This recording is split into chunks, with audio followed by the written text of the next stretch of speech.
60 రోజుల్లో మీతో ఇంగ్లీష్ అద్భుతంగా మాట్లాడిస్తాం. వెంటనే కాల్ చేసి జాయిన్ అవ్వండి.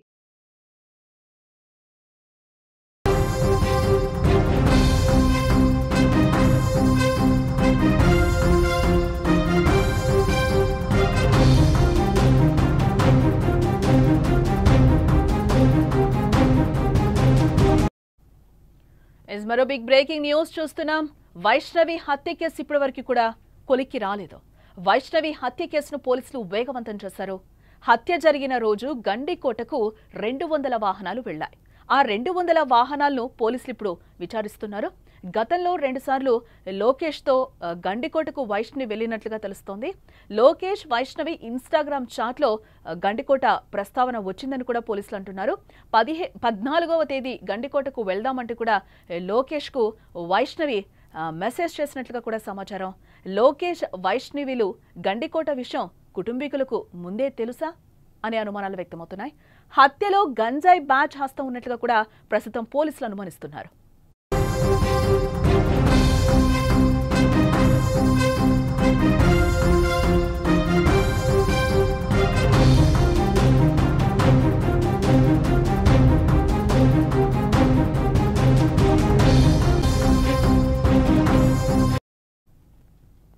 గండికోటలో ఇంటర్ విద్యార్థిని వైష్ణవి హత్య కేసు వారం రోజులైనా ఒక కొలిక్కి రావటం లేదు. ఈ కేసు రోజుకో కొత్త మలుపు తీసుకుంటోంది.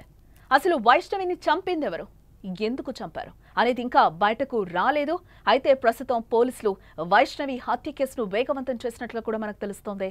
అసలు హత్య జరిగిన రోజు గండికోటకు ఎన్ని వాహనాలు వెళ్లాయి అనే కోణంలో ప్రస్తుతం పోలీసులు విచారిస్తున్నారు. అయితే హత్య జరిగిన రోజు 200 వాహనాలు గండికోటకు వెళ్లినట్లుగా తెలుస్తోంది. ప్రస్తుతం ఆ 200 వాహనాల్లో ఉన్న వారిని పోలీసులు విచారించే పనిలో పడినట్లుగా కూడా మనకి సమాచారం అయితే అందుతోంది. అయితే పోలీసులు మరో కోణంలో ఈ హత్య కేసులో ఏమైనా గంజాయి బ్యాచ్ హస్తం ఉందా అని పోలీసులు అనుమానిస్తున్నారట. ఒకవేళ గంజాయి బ్యాచ్ హత్య చేసుంటే వైష్ణవిని ఇంత దారుణంగా చంపాల్సిన అవసరం ఏంటి అనేది ఇప్పుడు అందరి ముందున్న ప్రశ్న. మొత్తానికి పోలీసులు ఈ కేసును వేగవంతం చేశారని అయితే అర్థమవుతోంది. ఇదిలా ఉంటే గతంలో కూడా వైష్ణవి లోకేష్తో కలిసి 2 సార్లు గండికోటకు వెళ్లినట్లుగా మనకైతే సమాచారం అందుతోంది. గండికోట గురించి వారిద్దరు ఇన్స్టాగ్రామ్లో చాటింగ్ కూడా చేసుకునేవారట. అయితే 14వ తేదీ గండికోటకు వెళ్దామని 11వ తేదీనే వైష్ణవి ఇన్స్టాగ్రామ్లో లోకేష్కు మెసేజ్ చేసిందని సమాచారం. ఇదంతా చూస్తుంటే లోకేష్ వైష్ణవి గండికోటకు వెళ్లే విషయం కుటుంబ సభ్యులకు ముందే తెలుసా అనే సందేహాలు కూడా ఇప్పుడు మొదలవుతున్నాయి. ఇక ఇదే అంశానికి సంబంధించి మరింత సమాచారం మా ప్రతినిధి సుదర్శన్ అందించే ప్రయత్నం చేస్తారు. సుదర్శన్. పోలీసుల విచారణ వేగవంతం అయింది, కానీ ఆలస్యం అవడానికి కారణం అది టూరిస్ట్ ప్లేస్ కాబట్టి నెంబర్ ఆఫ్ వెహికల్స్ ఆ రోజు వెళ్ళాయి. అంటే ఎక్కడెక్కడి నుంచో వచ్చినటువంటి వ్యక్తులు కాబట్టి వాళ్ళందరినీ గుర్తించినప్పటికీ పిలిచి వాళ్ళని విచారించడానికి కొంత సమయం పడుతుంది. వాళ్ళలో కొంతమంది సహకరించవచ్చు, కొంతమంది సహకరించకపోవచ్చు కూడా. ఎందుకంటే ఏదో టూరిస్ట్ ప్లేస్ కి వచ్చి ఎంజాయ్ చేద్దామని వాళ్ళు వస్తే కొత్తగా ఈ కేసు ఏంటి, మా మెడకు చుట్టుకోవడం ఏంటి, మేము విచారణకి వెళ్ళడం ఏంటి అనే ఫీలింగ్ కూడా వాళ్ళకు ఉండొచ్చు. కాబట్టి వాళ్ళని కూడా నచ్చజెప్పాలి, వాళ్ళ నుంచి సమాచారం సేకరించాలి. ఈ 200 వెహికల్స్ ఏవైతే ఉన్నాయో వాటిని అనాలిసిస్ చేస్తున్నారు. అంటే వాటిలో 2 వీలర్స్ కావచ్చు, కార్లు కావచ్చు, ఆటోలు కావచ్చు, ఇవన్నీ కూడా 200 వాహనాలే ఉన్నప్పుడు వాటిల్లో ఎంతమంది వ్యక్తులు వెళ్ళింటారో ఆ వ్యక్తులందరి ప్రమేయం పైన వాళ్ళు ఎక్కడి నుంచి వచ్చారు, ఏంటి, గండికోటలో ఎక్కడెక్కడ తిరిగారు, వాళ్ళు తిరిగే ప్రయత్నంలో ఈ అమ్మాయిని ఏమన్నా చూసారా, ఈ అమ్మాయి వాళ్ళ కంటపడిందా అనే కోణంలో కూడా పోలీసులు విచారణ చేస్తూ ఉన్నారు. దీనికి సంబంధించి 4 రకాల ఇన్వెస్టిగేషన్ టీమ్స్ ను అరేంజ్ చేశారు. ఒకటి ఫోరెన్సిక్ టీం ఉంది, వాళ్ళు ఫోరెన్సిక్ సంబంధించినటువంటి ఆ క్లూస్ కి సంబంధించినటువంటి చేస్తున్నారు. మరొకటి క్లూస్ టీం పనిచేస్తూ ఉంది, మరొకటి ఇంట్రాగేషన్ టీం పనిచేస్తుంది, మరొకటి వాహనాల అనాలిసిస్ అంటే సీసీ ఫుటేజ్ ను అనాలిసిస్ చేసే టీం పనిచేస్తూ ఉంది. మొత్తం 4 టీములుగా విడిపోయి ఎవరి పని వాళ్ళు చేస్తూ ఉన్నారు.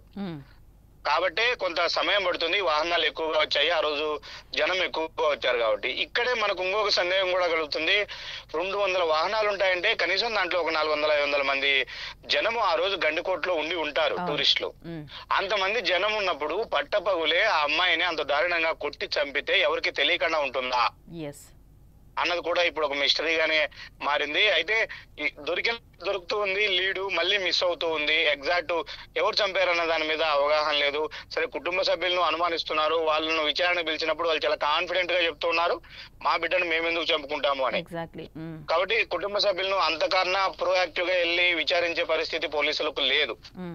వెళ్ళినా కూడా అది బూమరాంగ్ అయ్యే అవకాశం ఉంటది. కాబట్టి ఇప్పుడు పోలీసుల లక్ష్యం అంతా కూడా డైరెక్ట్ హత్యలో ఎవరు పాల్గొన్నారో వాళ్ళను పట్టుకుంటే, పాత్రధారులను పట్టుకుంటే తర్వాత సూత్రధారుల పేర్లు వాళ్ళ ద్వారానే చెప్పించి వాళ్ళని అదుపులోకి తీసుకోవాలనేది పోలీసుల ప్లాన్. ఓకే. అయితే చంపిన వాళ్ళలో ఇప్పుడు సుపారీ బ్యాచ్ ఉంటుంది, కనీసం 3-4తో కూడినటువంటి ఒక బ్యాచ్ ఈ అఘాయిత్యానికి పాల్పడ్డారు, వాళ్ళే అంతకులు అనే కోణంలో పోలీసులు అనుమానిస్తున్న నేపథ్యంలో పాత రికార్డులన్నీ కూడా ఇప్పటికే పాత నేరస్తుల రికార్డులు వెరిఫై చేస్తూ ఉన్నారు. అందులో సుపారీ గ్యాంగ్ అంటే గంజాయి రిలేటెడ్ బ్యాచ్ కూడా ఉండవచ్చు అన్న కోణంలో ప్రొద్దుటూరు ముఖ్యంగా ఈ డ్రగ్స్ కు గంజాయికి ఈ మధ్య కాలంలో కేర్ ఆఫ్ అడ్రస్ గా మారింది. అంటే ఇక్కడ ఒక పాయింట్ సుదర్శన్, అంటే మీరు చెప్తున్నారు అంటే గంజాయి బ్యాచ్ ఏమైనా చేసి ఉంటుందా అనేది ఒక అనుమానం అయితే గనక వాళ్ళు ఇక్కడ అత్యాచారం జరగలేదు అని కూడా క్లియర్ గా క్లీన్ చిట్ ఇవ్వడం జరిగింది పోలీసులు కూడా. ఎస్ అందరి అనుమానము అదే. ఇప్పుడు ఆకతాయిలో గంజాయి బ్యాచ్ మద్యం మత్తులోనో అమ్మాయి మీద ఈ అఘాయిత్యానికి పాల్పడితే ఖచ్చితంగా వాళ్ళు అంటే మా అమ్మాయి పైన రేప్ యాక్టివిటీ చేసే అవకాశం ఉంటది, కానీ అదేమి జరగలేదు. కానీ ఇక్కడ ఇంకొక సెన్సిటివ్ ఇష్యూ ఏంటంటే వీళ్ళకు సుపారీ ఇచ్చి ఎంతవరకు ఏ విధంగా చంపమన్నారో ఆ విధంగానే చంపి ఉంటారు అనేది ప్లాన్. ఓకే. కాబట్టి ఆ అమ్మాయి వాళ్ళ సొంత బంధువు కాబట్టి సపోజ్ మనం ఒకసారి కుటుంబ సభ్యుల కోణంలో అనుమానం వ్యక్తం చేస్తే వాళ్ళు వాళ్ళ అమ్మాయి పైన ఇట్లా అఘాయిత్యం చేయడానికో ఇంకో దానికో వాళ్ళు అంగీకరించారు. కాబట్టి ఎంతవరకు టాస్క్ కంప్లీట్ చేయాలో అంతవరకే చేసి వాళ్ళు ఏ విధంగా పరారవ్వాలి ఏంటి అనే స్కెచ్ కూడా వాళ్ళే గీసుకున్నారు. వీళ్ళు ఆ రోజు ఎలాంటి డైరెక్షన్ ఇవ్వలేదు. మనం ఫస్ట్ నుంచి ఎక్స్పెక్ట్ చేస్తున్నది గండికోటకు 14వ తేదీన వైష్ణవి వెళ్తుంది లోకేష్ తో కలిసి అని మాకు ఉదయం కాలేజీ నుంచి ఫోన్ వచ్చినాకే తెలిసింది అనేది కుటుంబ సభ్యుల వాదన. అంటే ముందే తెలిసిందా? అంత తక్కువ టైంలో ఒక సుపారీ గ్యాంగ్ ను పికప్ చేసుకోవడానికో వాళ్ళని అక్కడికి పంపించడానికో సమయం ఉండదు ఎవరికైనా చంపాలనే వాళ్ళకు. ఇక్కడ ఇంకొక లీడ్ పాయింట్ మనకి ఏం దొరుకుతుంది అంటే 11వ తేదీనే ఇన్స్టాగ్రామ్ లో వైష్ణవి లోకేష్ కు మెసేజ్ పెట్టింది. 14వ తేదీ మా బ్రదరు చెన్నై వెళ్తున్నాడు పని మీద, ఆ రోజు నన్ను ఎవరు డ్రాప్ చేయరు కాలేజీకి, నాకు నేనుగా కాలేజీకి వస్తాను కాబట్టి నువ్వు నన్ను కాలేజ్ దగ్గర పికప్ చేసుకుంటే ఇద్దరం కలిసి గండికోటకి వెళ్దాము అని వాళ్ళిద్దరు చాటింగ్ చేసుకున్నారు. ఆ చాటింగ్ 3వ వ్యక్తికి తెలిసి ఉండవచ్చు. కాబట్టి ఇదంతా ప్లాన్ చేసుకోవడానికి స్కెచ్ రెడీ చేసుకోవడానికి వాళ్ళకి ఒక 3 రోజుల సమయం. అంటే ఇక్కడ 3వ వ్యక్తి ఎవరు అనేది ఇప్పుడు అనుమానాలు రేకెత్తిస్తుంది అనుకోవచ్చు అంటారా? ఎస్, మనం ఎవరి మీద ఆరోపణ ఇప్పుడు చేయడానికి మన దగ్గర ఎవిడెన్స్ లేదు, కానీ ఈవెన్ పోలీసులు కూడా ఆ యాంగిల్ ఎవరు చెప్పట్లేదు. కానీ బట్ ఇప్పుడు లోకేష్ కు క్లీన్ చిట్ ఇచ్చారు, ఆరోపణలు ఎదుర్కొంటున్న కుటుంబ సభ్యులను ఇప్పటికీ కూడా విచారిస్తూ ఉన్నారు, వాళ్ళు సహకరిస్తూ ఉన్నారు. కాబట్టి ఇంకా థర్డ్ పర్సన్స్ కి ఎవరికి అంత అవకాశం ఉండదు, అవసరం ఉండదు అనేది ఒక యాంగిల్. కాబట్టి తేలిందాక కూడా మనం కుటుంబ సభ్యులను కూడా ఇది విషయం అని మనం చెప్పలేము. కాబట్టి కేసు ఇన్వెస్టిగేషన్ నడుస్తూ ఉంది.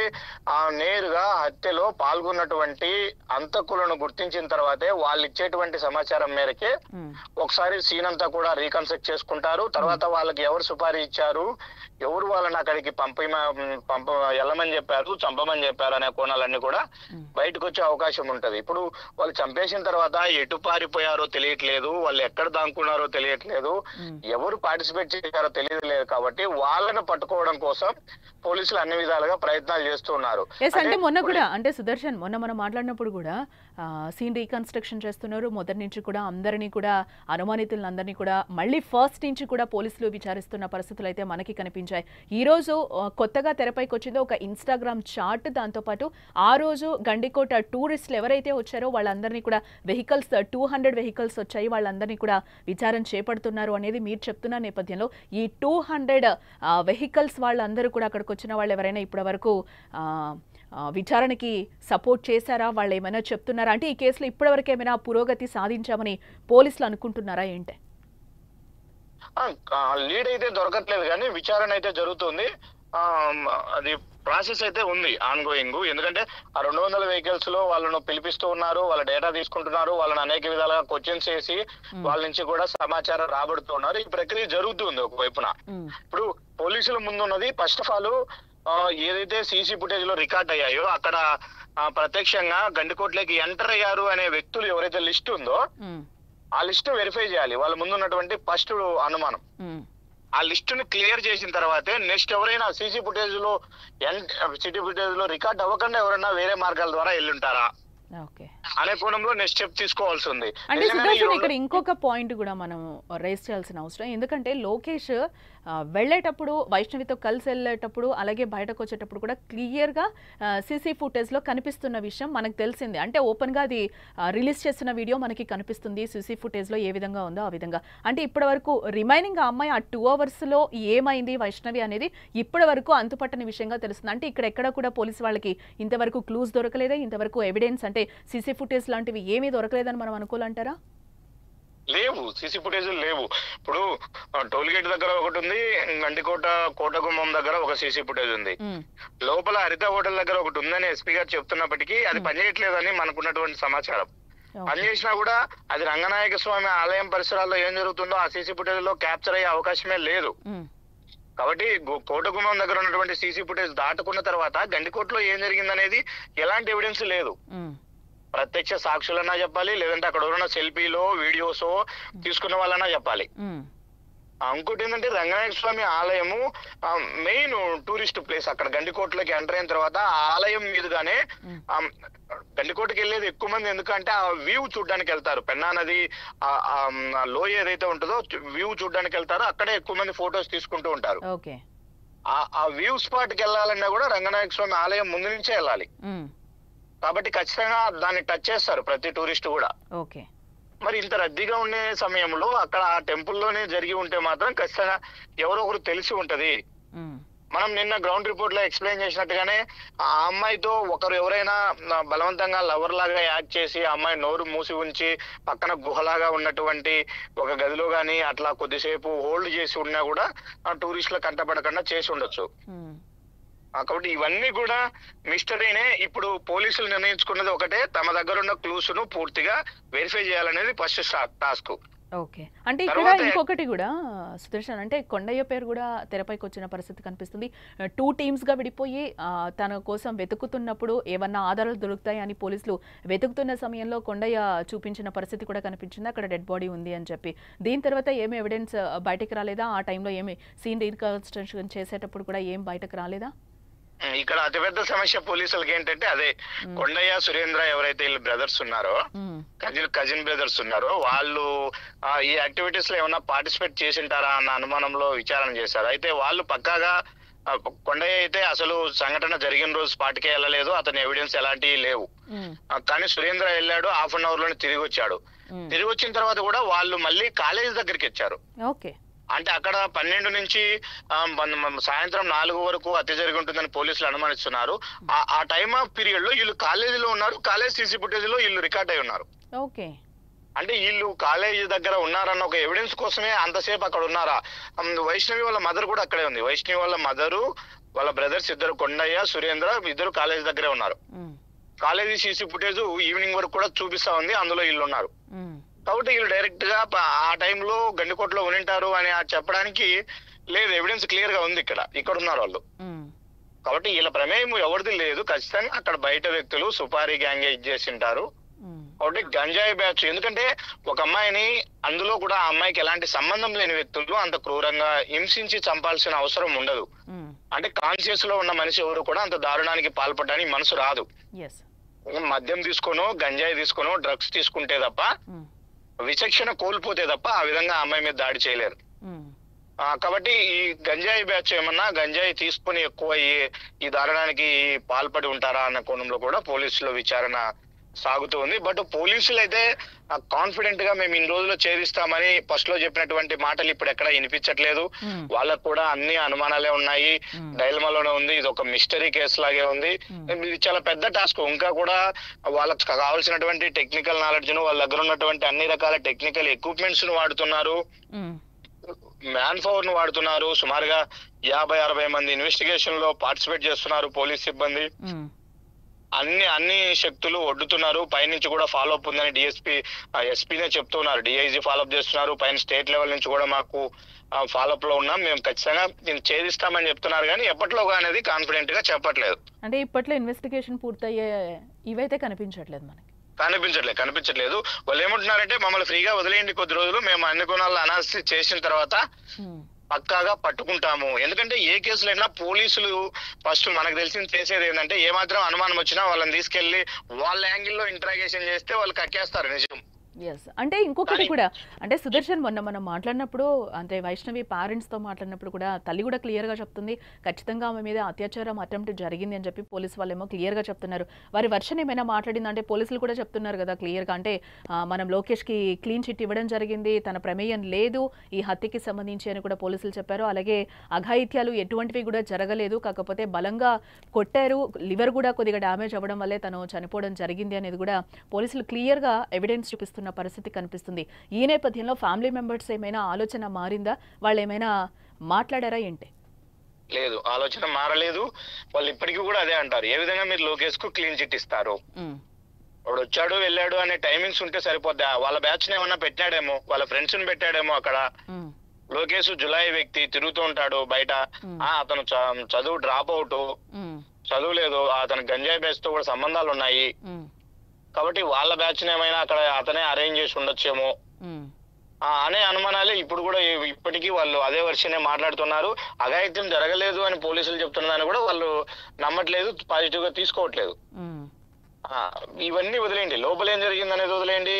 ఆకతాయిల అమ్మాయిని చంపారు, వాళ్ళు అఘాయిత్యం చేయకపోయినప్పటికీ 2 గంటలు రూమ్ లోనే ఇద్దరు ఉన్నారని పోలీసులు చెప్తూ ఉన్నారు.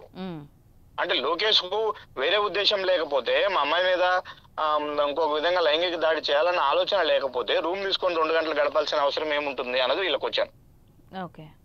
దాన్ని జస్టిఫై చేసుకునే ఎవిడెన్సెస్ కూడా పోలీసులు ఇప్పుడు కలెక్ట్ చేస్తూ ఉన్నారు. అది కూడా జరుగుతూ ఉంది. కాకపోతే ఈ లోపే సమయం ఆలస్యమయ్యే కొద్దీ ఇప్పుడు ప్రజా సంఘాలు నిన్న ఆందోళన చేశాయి, కడపలో ఒక క్యాండిల్ ర్యాలీ నిర్వహించాయి. గండికొమ్మ ఈ అమ్మాయి వైష్ణవి హత్య కేసును పక్కదారి పట్టిస్తున్నారు పోలీసులు వాళ్ళు ఆరోపిస్తున్నారు. అలాగే విరసం సంఘం ఆధ్వర్యంలో కొంతమంది వచ్చారు, వాళ్ళు డిఎస్పీతో ఇంటరాక్ట్ అయ్యారు. అసలు వాళ్ళకు చేస్తున్నటువంటి క్వశ్చన్ ఏంటంటే లోకేష్ మీ అదుపులో ఉన్నాడా లేడా, ఆ అబ్బాయి క్లీన్ చిట్ ఇచ్చారు. వాళ్ళ తల్లిదండ్రులతో మాట్లాడితే మా అబ్బాయి ఎక్కడున్నాడో మాకు తెలియదు, సేఫ్ గానే ఉన్నాడు అని చెప్తున్నారు, కానీ పోలీసులు ఎక్కడున్నాడు చెప్పట్లేదు.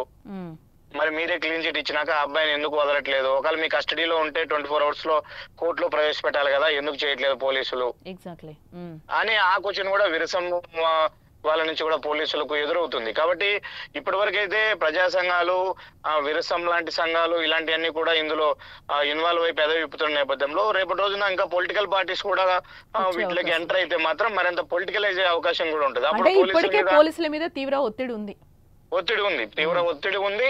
వాళ్ళు ఎవరు ఒత్తిడికో కాదు కానీ వాళ్ళకే ఒక ఛాలెంజింగ్ గా ఉంది. కాకపోతే వాళ్ళు చెప్తున్నది ఏంటంటే ఇది సెన్సిటివ్ ఇష్యూ. ఎందుకంటే అమ్మాయి వాళ్ళ పేరెంట్స్ సైడ్ నుంచి కూడా, బంధువుల సైడ్ నుంచి కూడా కొన్ని క్లూస్ దొరుకుతున్నాయి, అనుమానాలు వ్యక్తమవుతున్న నేపథ్యంలో ప్రోబ్ గా మేము వెళ్ళి వాళ్ళని విచారించలేము. కాబట్టి ఒక పక్క ఎవిడెన్స్ కోసం చూస్తూ ఉన్నాము. కాబట్టి టైం కావాలి, చేస్తాం ఖచ్చితంగా. ఇందులో ఎవరిని వదిలేదు లేదు. నిజంగా వైష్ణవికి జరిగినటువంటి అన్యాయం పట్ల ఖచ్చితంగా అమ్మాయికి న్యాయం జరిగే విధంగానే మా విచారణ ఉంటది. నిజమైనటువంటి హంతకులనే మేము మీడియా ముందు ప్రవేశపెడతాము. ఆ గుణంలో ఎలాంటి మాకు ఒత్తిళ్లు లేవు, మేము కాంప్రమైజ్ అయ్యే పరిస్థితి లేదని పోలీసులు అయితే స్పష్టంగా చెప్తున్నారు. రైట్ సుదర్శన్, మరిన్ని అప్డేట్స్ కోసం మళ్ళీ మిమ్మల్ని కాంటాక్ట్ చేస్తాం. మొత్తంగా ఇది పరిస్థితి. పోలీసులకు అయితే ఒక ఛాలెంజింగ్ కేసుగా వైష్ణవిది మారిందని చెప్పుకోవచ్చు. ఇప్పటికీ తీవ్ర ఒత్తిడిలో కూడా పోలీసులు ఉన్నట్లుగా తెలుస్తుంది. దాన్ని కూడా వాళ్ళు ఒక ఛాలెంజింగ్గా తీసుకున్నారు. ఖచ్చితంగా దీన్ని మేము చేస్తాము అని కూడా చెప్తున్నారు. అన్ని పక్కగా ప్రూఫ్లు దొరికినప్పుడు ఖచ్చితంగా మేము ప్రెస్ మీట్ పెట్టి చెప్తామని కూడా వాళ్ళు క్లియర్గా చెప్తున్న దాఖలాలు అయితే మనకి కనిపిస్తున్నాయి. గండికోట ఇంటర్ విద్యార్థిని వైష్ణవి హత్య కేసు వారం రోజులైనా కూడా ఒక కొలిక్కి రాలేదు. ఈ కేసు రోజుకో కొత్త మలుపు తిరుగుతోంది. అసలు వైష్ణవిని చంపిందెవరు, ఎందుకు చంపారు అనేది ఇంకా బయటకి రాలేదు. అయితే ప్రస్తుతం పోలీసులు వైష్ణవి హత్య కేసును వేగవంతం చేశారు. పురోగతి ఎంతో కొంత సాధించాలి అని దీంట్లో కూడా పోలీసుల మీద కూడా తీవ్ర ఒత్తిడి ఉంది. అసలు హత్య జరిగిన రోజు గండికోటకు ఎన్ని వాహనాలు వెళ్లాయి అనే కోణంలో కూడా పోలీసులు ప్రస్తుతం విచారిస్తున్నట్లుగా కూడా తెలుస్తోంది. అయితే హత్య జరిగిన రోజు ఆ 200 వాహనాలు గండికోటకు వెళ్ళినట్లుగా కూడా క్లియర్గా చెప్తున్నారు. ప్రస్తుతం ఆ 200 వాహనాల్లో ఉన్న వారిని పోలీసులు విచారించావు పనిలో పడ్డారు ప్రస్తుతం. అయితే పోలీసులు మరో కోణంలో ఈ హత్య కేసులో ఏమైనా గంజాయి బ్యాచ్ హస్తం ఉందా అని కూడా పోలీసులు అనుమానిస్తున్నారు. ఒకవేళ గంజాయి బ్యాచ్ ఇది చేస్తుంటే కనుక ఆ అమ్మాయి మీద అఘాయిత్యం జరగలేదు అనేది కూడా పోలీసులు చెప్పడం జరిగింది. అలాగే పోలీసులు అలాగే లోకేష్కి కూడా క్లీన్ చిట్ ఇవ్వడం జరిగింది. తను హత్య చేయలేదు అనేది కూడా ఆ రెండు అయితే నిర్ధారణ చేసిన పరిస్థితులు కనిపిస్తున్నాయి. దీంట్లో ఆల్రెడీ సీన్ రీకన్స్ట్రక్షన్ కూడా చేశారు. ఏమన్నా ఎవిడెన్స్ దొరుకుతాయేమో అని చెప్పి దీంట్లో ఎవరైతే నిందితులుగా అనుమానితులు ఎవరైతే ఉన్నారో వాళ్ళని కూడా పోలీసులు మళ్ళీ ఫస్ట్ నుంచి కూడా ఫ్రెష్గా వాళ్ళని విచారించారు. ఇప్పటివరకైతే ఎలాంటి క్లూజ్ కూడా దొరకలేదు అని కూడా చెప్తున్నారు. ఒకవేళ దీంట్లో ఏమైనా సుపారీ గ్యాంగ్ ఇన్వాల్వ్ అయ్యి వైష్ణవిని చంపేశారా అన్న కోణంలో కూడా ప్రస్తుతం పోలీసులు విచారించే పనిలో పడ్డారు.